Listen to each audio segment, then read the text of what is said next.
Hello students, आज हम बात करने वाले हैं इंडियन कॉन्ट्रैक्ट एक्ट 1872 जो आपके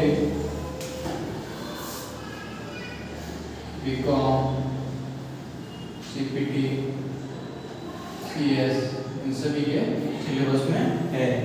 ठीक है, तो आज हम सबसे इम्पोर्टेंट, इसके अलावा एलएलबी में भी इंडियन कॉन्ट्रैक्ट एक्ट आपको पढ़ना पड़ता है, तो उसके हम सबसे इम्पोर्टेंट स्टार्टिंग करते हैं आज कि इंडियन कॉन्ट्रैक्ट एक्ट है क्या और इसकी ज़रूरत क्यों पड़ी हमारे देश में।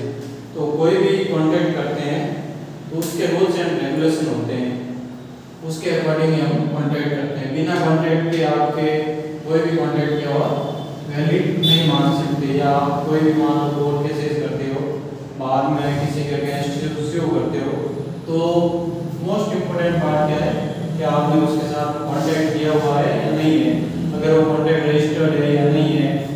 काफ़ी टाइप से कॉन्ट्रैक्ट होते हैं, तो इम्प्लाइड कॉन्ट्रैक्ट भी होते हैं जिसमें आपके बाय कंडक्ट के कॉन्ट्रैक्ट बन जाते हैं। ठीक है, तो अपन एग्रीमेंट के बारे में बात करेंगे, ये सारे एग्रीमेंट हम करते हैं तो वो कॉन्ट्रैक्ट होते हैं या नहीं होते हैं, तो इन सब के बारे में बात करते हैं। तो जो इंडिया में जो कॉन्ट्रैक्ट एक्ट है वो अंग्रेजों के टाइम से एप्लीकेबल हो गया था। कब से हुआ था? जब अंग्रेजों का यहाँ पे भारत में राज था, 1872 में ये एक्ट बन गया था और ये एप्लीकेबल हुआ था कब से? 1 सितंबर 1872 को ये एप्लीकेबल हो गया था इंडिया में। ठीक है, तो इसमें हम बात करते हैं कि कॉन्ट्रैक्ट होता क्या है। भाई कॉन्ट्रैक्ट तो अपन पढ़ रहे हैं डे बाई डे में कि उसके साथ में कॉन्ट्रैक्ट लिया है, प्रॉपर्टी खरीदने का कॉन्ट्रैक्ट लिया है, या फिर आपने कोई गाड़ी बेचने का कॉन्ट्रैक्ट लिया है, आप अमेजन से डीलिंग भी करते हो तो वो भी कॉन्ट्रैक्ट है, आप बस में बैठ के अगर कॉलेज आते हो तो वो भी क्या है? कॉन्ट्रैक्ट है। हर चीज़ में आप क्या है? कॉन्ट्रैक्ट जो भी होता है और क्या करते हो? एग्रीमेंट भी करते हो। ठीक है, तो अपन बात करते हैं, सबसे पहले बात करेंगे सेक्शन 2 सबसेक्शन ए में दिया गया है प्रपोजल या ऑफर क्या होता है।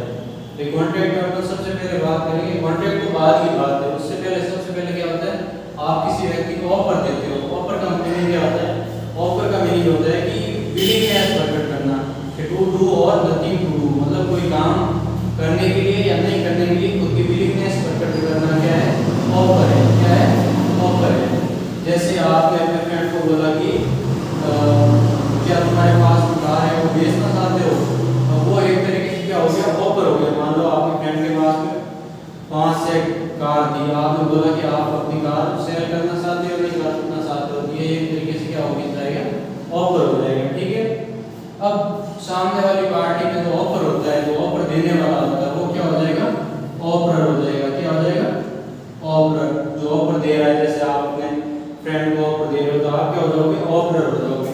जबकि जो पार्टी ऑफर को एक्सेप्ट करती है, मतलब ऑफर को एक्सेप्ट कर रहा है, आपका दोस्त है वो ऑफर को एक्सेप्ट कर रहा है, तो वो क्या हो जाएगा? ऑफरी हो जाएगा। क्या हो जाएगा? उसको क्या बोलेंगे अपन? ऑफरी बोलेंगे लॉबी लैंग्वेज में। फिर हम बात करते हैं कि ऑफर तो दे दिया आपने, उसके आगे का क्या प्रोसेस है? भाई ऑफर दे दिया तो कॉन्ट्रैक्ट कंप्लीट हो गया क्या?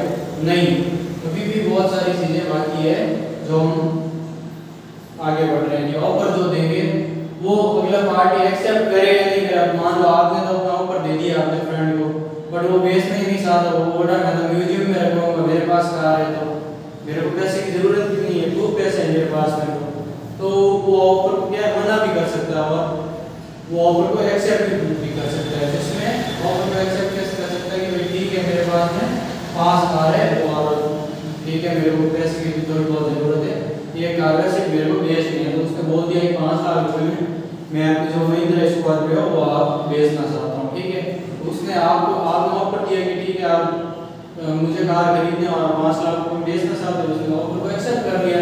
तो अब जब ऑफर है एक्सेप्ट हो जाएगा, क्या हो जाएगा? एक्सेप्ट हो जाएगा, तब क्या बन जाएगा? वो एक एग्रीमेंट बन जाएगा। क्या बन जाएगा? एक एग्रीमेंट। क्या बनेगा? एक एग्रीमेंट। एग्रीमेंट अपन इंडियन कॉन्ट्रैक्ट एक्ट की सेक्शन पढ़ते हैं, सेक्शन 2E में।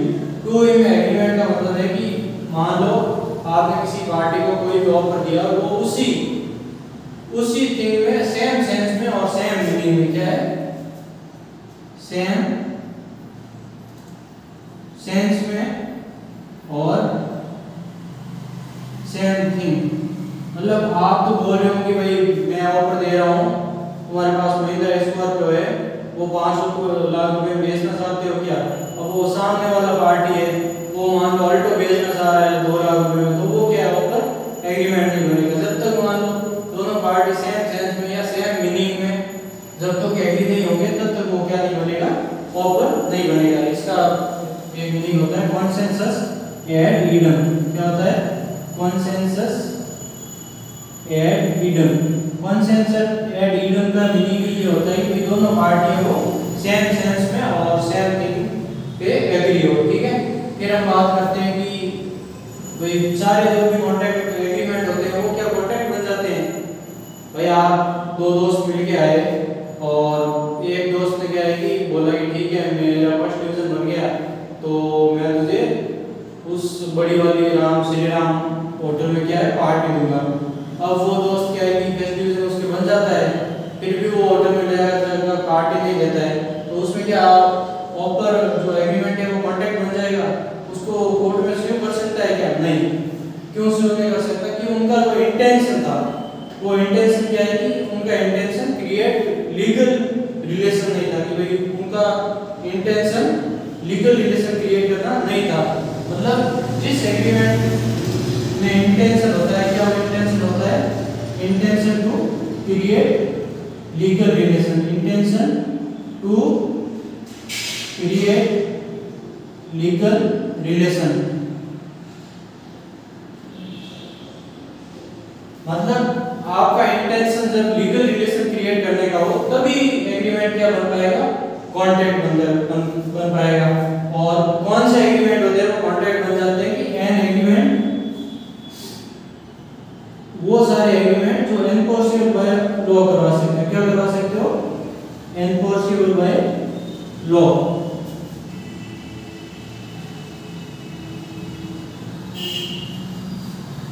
मतलब वो सारे एग्रीमेंट जो आप एनफोर्स करवा सकते हो, कोर्ट में इश्यू कर सकते हो, वो सारे एग्रीमेंट क्या बन जाएंगे? कॉन्ट्रैक्ट बन जाएंगे। कॉन्ट्रैक्ट की सेक्शन है 2 सबसेक्शन H। ठीक है, अब बात करते हैं कि भाई कॉन्ट्रैक्ट तो बन जाएगा बट जो मान लो एनफोर्सेबल नहीं करवा सकते, हमारा इंटेंशन तो था कि लीगल रिलेशन क्रिएट करना, फिर भी मान लो किसी कारणवश वो कॉन्ट्रैक्ट नहीं बन पाते हैं तो वो क्या बन जाएंगे?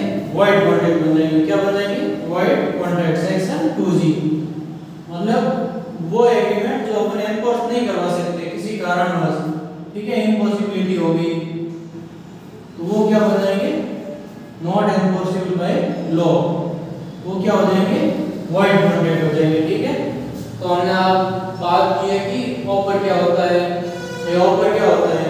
ऑफर मान लो ए कोई आदमी था और बी नाम की कोई लड़की थी।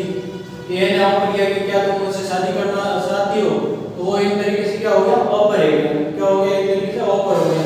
अब ऑफर को सामने वाला पार्टी एक्सेप्ट करता है या नहीं करता है, तो वो क्या हो जाएगा? एक्सेप्टेंस। ठीक है, और एक्सेप्टेंस, ऑफर प्लस एक्सेप्टेंस मिलकर क्या बन जाता है? एग्रीमेंट बन जाता है। और जब सामने वाली पार्टी का इंटेंशन क्या हो? लीगल रिलेशनशिप क्रिएट करने का इंटेंशन हो, तब वो क्या बन जाएगा? कॉन्ट्रैक्ट बनने की कंडीशन में होगा। और जब उसको एनफोर्स करवा सकते हो आप, तब तो वो क्या हो जाएगा? एग्रीमेंट कॉन्ट्रैक्ट बन जाएगा।